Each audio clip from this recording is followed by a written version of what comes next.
64ാമത് സംസ്ഥാന സ്കൂൾ കലോത്സവത്തിൽ സ്വർണ്ണക്കപ്പ് പിടിച്ചെടുത്ത് കണ്ണൂർ. ആതിഥേയരായ തൃശൂരിലെ 5 പോയിന്റുകൾക്ക് പിന്നിലാക്കിയാണ് നേട്ടം. വടക്കുന്നാഥനെ നമിച്ച് വിദ്യാർത്ഥികൾക്ക് ആശംസകളുമായി മഹാനടൻ മോഹൻലാൽ. കുട്ടി ചാമ്പ്യന്മാരായി ഇതാ ഈ കുട്ടികൾ മാറുകയാണ്. മോഹൻലാലിൽ നിന്ന് ആ അഭിമാന കിരീടം സ്വന്തമാക്കുന്ന അഭിമാന നിമിഷം ഏറ്റുവാങ്ങുകയാണ് കലാകേരളത്തിന് വേണ്ടി ഈ അഭിമാന സ്തംഭങ്ങളായ കൊച്ചുമിടുക്കന്മാർ കണ്ണൂരിന് വേണ്ടി സ്വന്തമാക്കുകയാണ്.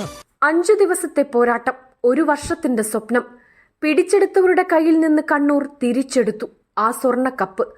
1028 പോയിന്റുമായി കണ്ണൂർ കടം വീട്ടിയപ്പോൾ തൃശൂർ 1023 പോയിന്റുമായി വിറപ്പിച്ചു. 1017 പോയിന്റിൽ കോഴിക്കോടൻ ഗാഥ. വടക്കുന്നാഥന്റെ മണ്ണിൽ മുഖ്യാതിഥിയായി എത്തിയ മോഹൻലാൽ നമശിവായ ചൊല്ലിയാണ് കുട്ടികളെ ആശീർവദിച്ചത്. മികവിനെ മിനുക്കിക്കൊണ്ടേയിരിക്കണമെന്ന് വിദ്യാർത്ഥികൾക്ക് മഹാനടന്റെ കരുതൽ. തൃശ്ശൂരിലെ ഏറ്റവും പുണ്യവും പരിപാവനമായ ഒരു സ്ഥലത്ത് നിന്നാണ്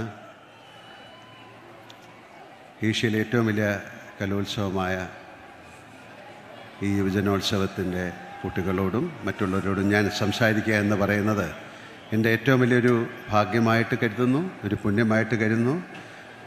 അതിന് ഇടവരുത്തി തന്ന വടക്കും നാഥനെ ഓർത്തുകൊണ്ട്,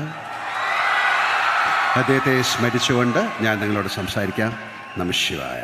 സാംസ്കാരിക കേരളത്തിന്റെ തലസ്ഥാനമെന്ന തൃശൂരിനെ വെറുതെ പറയുന്നതല്ലെന്നും ഈ നാട് കലോത്സവം നെഞ്ചിലേറ്റിയെന്നും സമാപന സമ്മേളനം ഉദ്ഘാടനം ചെയ്തുകൊണ്ട് VD സതീശൻ പറഞ്ഞു. ഭിന്നശേഷി കുട്ടികൾക്ക് കൂടി പങ്കെടുക്കുന്ന രീതിയിൽ കലോത്സവം മാറ്റുന്നത് പരിഗണനയിലാണെന്ന് വിദ്യാഭ്യാസ മന്ത്രി V ശിവൻകുട്ടി. സ്വർണ്ണക്കപ്പുമായി കണ്ണൂർ മടങ്ങി.